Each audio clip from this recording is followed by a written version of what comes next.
materi selanjutnya akan disampaikan oleh Gita Mardiana. Kepadanya dipersilakan. Baik, terima kasih kepada Ahmad Arifin. Di sini saya akan menyampaikan materi tentang bahasa. Next slide.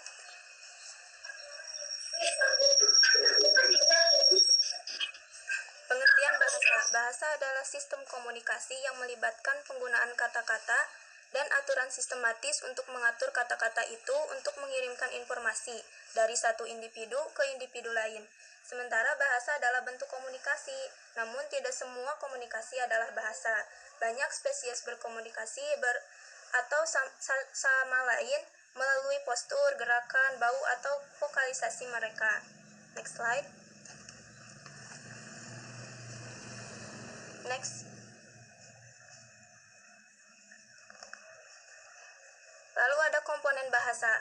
Bahasa, baik itu diucapkan, ditandatangani, atau ditulis, memiliki komponen khusus. Terdapat dua komponen, yaitu leksikon dan tata bahasa. Leksikon mengacu pada kata-kata dari bahasa tertentu. Leksikon juga bisa disebut sebagai kosakata suatu bahasa.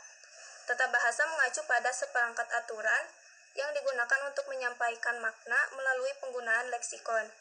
Kami menggunakan semantik dan sintaks untuk membangun bahasa. Semantik di sini mengacu pada proses di mana kata memperoleh makna dari kata-kata, sedangkan sintaks mengacu pada cara kata-kata disusun menjadi kalimat.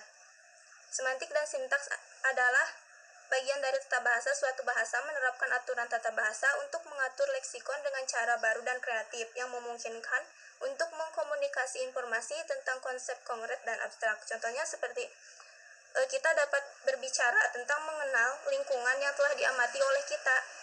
Di sini kita dapat berbagi pikiran kita dengan menggunakan kata bahasa dan juga mengatur kosakatanya. Next slide. Lalu ada perkembangan bahasa.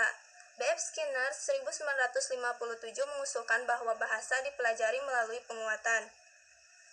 Chomsky 1965 mengkritik pendekatan ini, menyatakan bahwa mekanisme yang mendasari pemerolehan bahasa ditentukan secara biologis.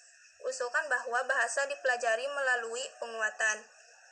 Penggunaan bahasa berkembang tanpa adanya instruksi formal dan tampaknya mengikuti pola yang sangat mirip pada anak-anak dari budaya dan latar belakang yang sangat berbeda.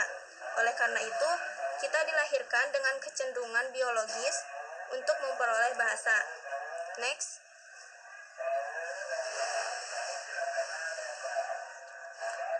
Nah, lebih-lebih lagi, sedemikian rupa sehingga kemahiran dalam memperoleh bahasa ini maksimal di awal kehidupan. Umumnya, seiring bertambahnya usia, kemudahan mereka memperoleh dan menguasai bahasa baru berkurang. Jadi, jika kita bertambah usia, kemudahan kita memperoleh bahasa itu sangat berkurang. Next.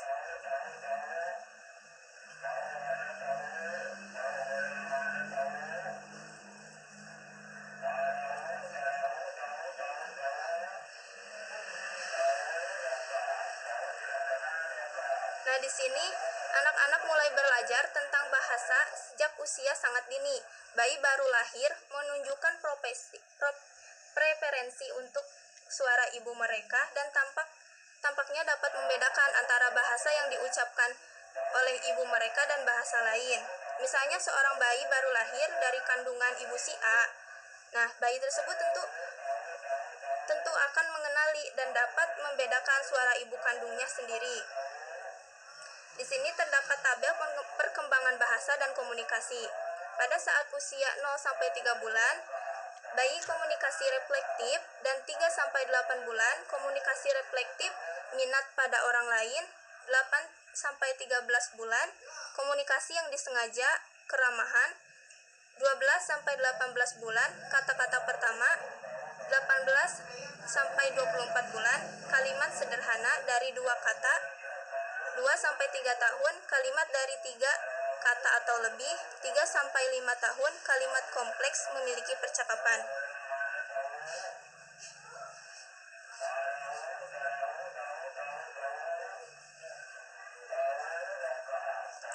Menurut Fernandez dan Kait 2011, setelah beberapa bulan pertama kehidupan bayi memasuki apa yang dikenal sebagai tahap mengoceh. Selama waktu itu, mereka cenderung menghasilkan suku kata tunggal yang diulang-ulang. Seiring berjalannya waktu, lebih banyak variasi muncul dalam suku kata mereka hasilkan. Selama waktu ini, kecil kemungkinan bayi mencoba berkomunikasi. Mereka cenderung mengoceh ketika mereka sendirian, seperti ketika mereka bersama pengasuhnya. Menariknya, bayi yang dibesarkan di lingkungan di mana bahasa isyarat digunakan juga akan mulai menunjukkan ocehan dalam gerakan tangan mereka selama tahap ini. Jadi, bayi juga tidak ocehan bayi itu di mana digunakan juga, dipraktekkan juga oleh si bayi tersebut bisa lewat isyarat. Next slide.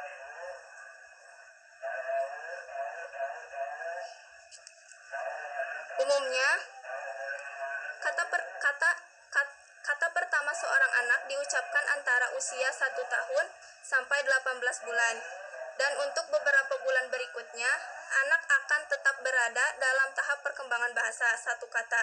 Selama ini, anak-anak mengetahui sejumlah kata, tetapi mereka hanya menghasilkan ucapan satu kata. Contohnya, misalnya seorang anak mengatakan kue. Di sini kan seorang anak biasanya mengatakan pada kata benda saja. Misalkan mengatakan kue. Nah, di sini anak tersebut mengidentifikasikan kue tersebut atau yang dia maksud adalah untuk meminta kue. Saat leksikon anak tumbuh, ia mulai mengucapkan kalimat sederhana dan memperoleh kosakata baru dengan sangat cepat. Selain itu, anak-anak mulai menunjukkan pemahaman yang jelas tentang aturan khusus yang berlaku untuk bahasa mereka. Bahkan, kesalahan yang terkadang dilakukan anak-anak memberikan bukti betapa mereka memahami aturan tersebut. Next.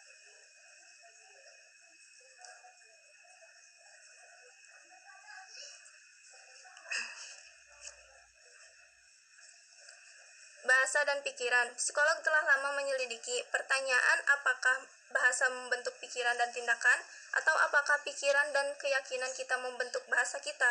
Dua peneliti, Edward Sapir dan Benjamin Lee-Roth, memulai penyelidikan ini pada tahun 1940-an. Mereka ingin memahami bagaimana kebiasaan bahasa suatu komunitas mendorong anggota komunitas itu untuk menafsirkan bahasa dengan cara tertentu.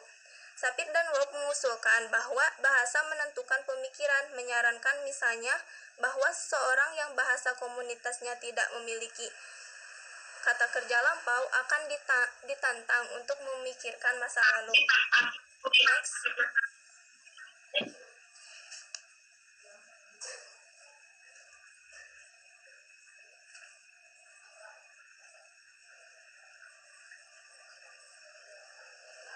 Nah, namun para peneliti mengidentifikasi pandangan ini terlalu mutlak. Psikologi terus mempelajari dan memperdebatkan hubungan antara bahasa dan pikiran. Bahasa memang mempengaruhi cara berpikir kita, sebuah gagasan yang dikenal sebagai determinisme linguistik. Boroditsky 2001 melihat hasil ini sebagai menyarankan bahwa kebiasaan dalam bahasa mendorong kebiasaan dalam pemikiran. Sekelompok peneliti yang ingin menyelidiki sebagaimana bahasa mempengaruhi pemikiran, membandingkan bagaimana penutur bahasa Inggris dan orang Dani di Papua Nugini berpikir dan berbicara tentang warna. Suku Dani memiliki dua kata untuk warna, satu kata untuk terang, dan satu kata untuk gelap. Sebaliknya, bahasa Inggris memiliki 11 kata warna. Para peneliti berhipotesis bahwa jumlah istilah warna dapat membatasi cara orang Dani. Namun, suku Dani mampu membedakan warna dengan kemampuan yang sama dengan penutur bahasa Inggris meskipun mereka memiliki sedikit kata. Berlin dan Kay 1969. Siapa dulu yang mau jawab? Saya mau Apa jawab udah? pertanyaan dari Karisa. Silakan Dita. Jadi pada saat usia 0 sampai 3 bulan, bayi melakukan komunikasi refleksif. Di sini adalah tindakan refleks yang dilakukan oleh bayi tersebut. Contohnya, bayi akan mengeluarkan suara tangisan. Nah, bayi tersebut bukan karena ingin menangis, tetapi hal tersebut terjadi secara refleks dan dilakukan secara tidak sadar oleh bayi tersebut.